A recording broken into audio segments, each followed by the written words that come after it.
झगड़ा करके छीन छान के अगर आप बने, इसका मतलब स्वाभाविक स्वीकार्यता गठबंधन के भीतर आपके चेहरे को लेकर नहीं है। उनकी पार्टी का प्रदेश अध्यक्ष कांग्रेस का अनुसूचित जाति से आता है, उनकी तस्वीर लगानी इन लोगों ने जरूरी नहीं समझा। आपके साथ क्या खेला हो रहा है? क्यों कांग्रेस आपके ऊपर इतना दबाव बना के बैठ गई? 14 नवंबर के बाद महागठबंधन का नामो निशान नहीं बचने वाला। बिहार की सियासत में इन दिनों पोस्टर ही सबसे बड़ी कहानी सुना रहे हैं।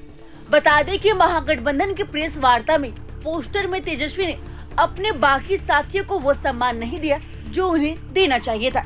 अब इसी पर चिराग पासवान ने बड़ा हमला बोल दिया है। चिराग ने तंज कसते हुए कहा, जब अपने ही साथी पोस्टर पर जगह नहीं बना पा रहे तो जनता के दिल में जगह कैसे बनाएंगे। उन्होंने कहा कि महागठबंधन अंदर से ही बिखरा हुआ है। उनके नेताओं में अहंकार और खींचतान इतनी है कि अब जनता भी समझ गई है। वहीं उन्होंने यह भी कहा कि अब इनसे कुछ होने वाला नहीं है। साथ ही इसके उलट चिराग पासवान ने एनडीए के जोश और एकजुटता की जमकर तारीफ की। इधर चिराग पासवान ने तेजस्वी यादव पर एक और हमला करते हुए कहा, महागठबंधन अब पोस्टरों में भी बढ़ चुके हैं। कांग्रेस को कोने में कर दिया गया, बाकी दल अपनी अपनी फोटो चमकाने में जुटे हैं। ऐसे गठबंधन से जनता क्या उम्मीद करेगी? इतना लड़के झगड़ के, इतनी मिन्नतें करके, कहीं पे डर दिखा के, कहीं पे दबाव बनाकर अगर आपको सीएम का चेहरा स्वीकार किया तो क्या स्वीकार किया?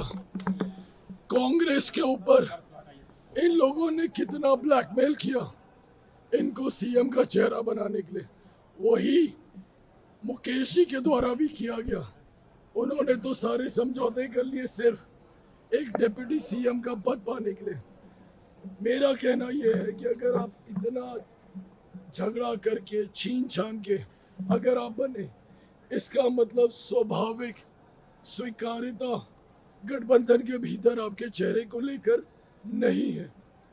जो लोग हमसे सवाल पूछते हैं कि मुख्यमंत्री का चेहरा कौन है, भाई हम लोग बार बार कह चुके हैं और मुझे आधे में मत टोकिएगा, मैं पूरा बोलता हूँ। हम लोग बार बार कह चुके हैं कि मुख्यमंत्री नीतीश कुमार जी के नेतृत्व में हम लोग चुनाव लड़ रहे हैं। सामान्य प्रक्रिया का हिस्सा जो केंद्रीय गृह मंत्री अमित शाह जी ने बोला कि विधायक बैठेंगे और वो अपना नेता चुनेंगे। क्यों? क्योंकि यहाँ पे 5 दल हैं। लोकतंत्र की मर्यादा ये कहती है, संविधान ये कहता है कि जब सारे विधायक बैठे चुनेंगे। और मैं ये मानता हूँ, मेरा विश्वास है कि एक बार फिर से तमाम विधायक मेरे हों, भाजपा के हों, जदयू के हों, राष्ट्रीय लोक मोर्चा के हों, हिंदुस्तानी अवाम मोर्चा के हों, एक बार फिर से मुख्यमंत्री नीतीश कुमार जी को 14 नवंबर के बाद एक बार फिर से उनको मुख्यमंत्री पद की शपथ उनको दिलाई जाएगी। उनके नेतृत्व में चुनाव हो रहा है, मुख्यमंत्री भी वही होंगे।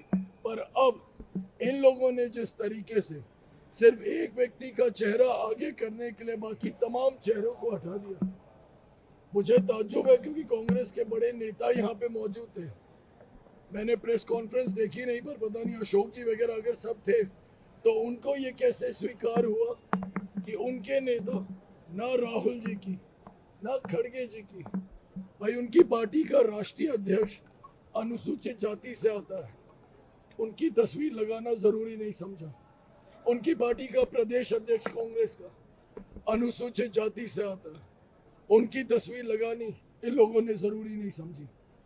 पर खैर, मैं इनको क्या ही दोष दूं जब इन्होंने खुद अपने राष्ट्रीय अध्यक्ष की, आदरणीय लालू जी तक की, इन्होंने तस्वीर वहां पे लगानी जरूरी नहीं समझी।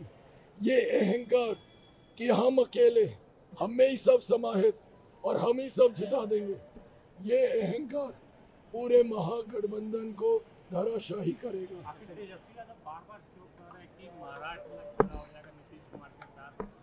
अरे प्रभु, आपके साथ कौन सा खेला हो रहा है ये तो बताइए। आपके साथ क्या खेला हो रहा है? क्यों कांग्रेस आपके ऊपर इतना दबाव बना के बैठ गई? क्यों? क्योंकि कांग्रेस आपको जिताने के लिए नहीं, कांग्रेस 2029 को देख रही है। क्या खेल किया था आपने कांग्रेस के साथ 24 में, 1 साल पहले? कांग्रेस ये नहीं समझ रही है कि अभी आपके ज्यादा विधायक आ गए तो उसके बाद 29 में आप क्या खींचेगा? तो कांग्रेस तो आपके साथ खेला कर रही है प्रभु, हमारी चिंता मत कीजिए, हम लोग तो सब एक साथ हैं भाई। जदयू भी है, भाजपा भी है, हम भी है, मांझी जी भी है, उपेंद्र कुशवाहा जी भी है, हम लोग तो सब लोग एक साथ हैं।